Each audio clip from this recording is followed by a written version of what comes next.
So probably teams to watch here will be Wesley. That's their A team out at the moment. Also Frankston High School. Glenn, I've liked everything I've seen from the Mentone girls today as well. They're looking like a pretty sharp unit. Look, they've spent a lot of time training and, of course, great encouragement. In fact, all of the schools get right behind this relay program, and, of course, AV Knockout next week. Cheap plug, Tim, but let's get back to the medley relay. Okay, lots happening out there. As expected, Wesley are one that are figuring. To the outside, I think that is Sacred Heart, or is it Mentone? It's definitely Mentone, lane 7. They're out there as expected. So it's going to be a tight one coming through here, I think, Glenn, but Mentone just seem to be edging forward, but Wesley are right up there. This is going to be very close. So Wesley changed first, Mentone second, then it's Haileybury third. Yeah, Wesley using the stagger well in the first of this one lapper. Mentone's certainly not out of this.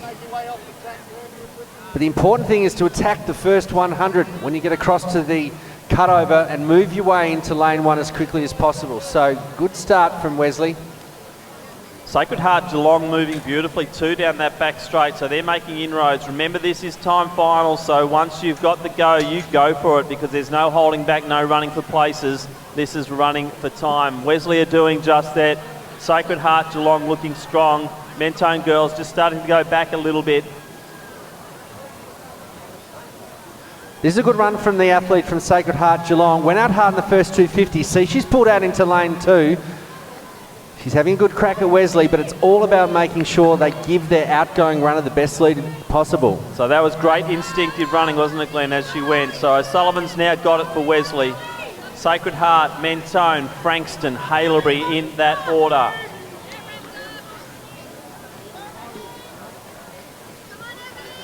Look, O'Sullivan's looking really comfortable out in front. She did the 4x8 earlier this afternoon.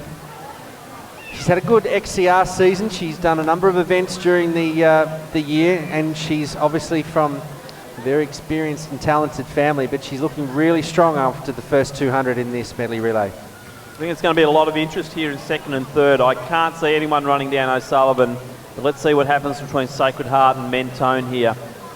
We've also got a good move there from Frankston. Just watch out for those, looks like pink socks from this distance, but they are socks that are really flying. So you can see the cadence there, Glenn, looking really strong. Well, Sacred Heart come into this event as the champions from 2015, but it's been a mixed number of schools for the last 6 years. Wesley won it in 14, Caulfield Grammar in 13, Wrighton picked it up in 2012, and it wasn't until 2010 that Sacred Heart started their run. So 3:03 at the bell, 4:24 was the winning time in time final number 1. So I think Wesley have this. The interest now will be what the teams from Sacred Heart and also the team from Frankston and Mentone can do. So it's 4:24, then 4:38. So there's plenty of gap between first and second in the first time final. Obviously Wesley, I think, are going to take the lead after this one. Then what are the positions going to be like after the end of time final number 2? Look, it's going to come down to whether O'Sullivan can run about 50 seconds for the last 200, if my maths is correct. She's heading at around 3:39, 3:40. So Wesley looking pretty good.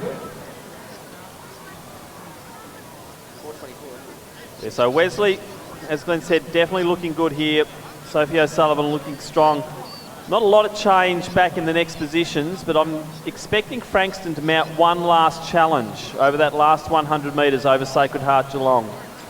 Good finish by O'Sullivan. She's rounded out another 800. This is her second 8 for the day, but she picks up the pace in the last 50. 4:10, 4:11, 4:12. She's got to get under 4:24, and she'll do that easily. 4:16.84 unofficially. Yep, Frankston coming through now. Let's hope the running clock keeps going out there. Let's get an impression on this. It's definitely going to run themselves at 4:28 thereabouts. That's got themselves into the bronze medal position as we speak. Good run from Frankston.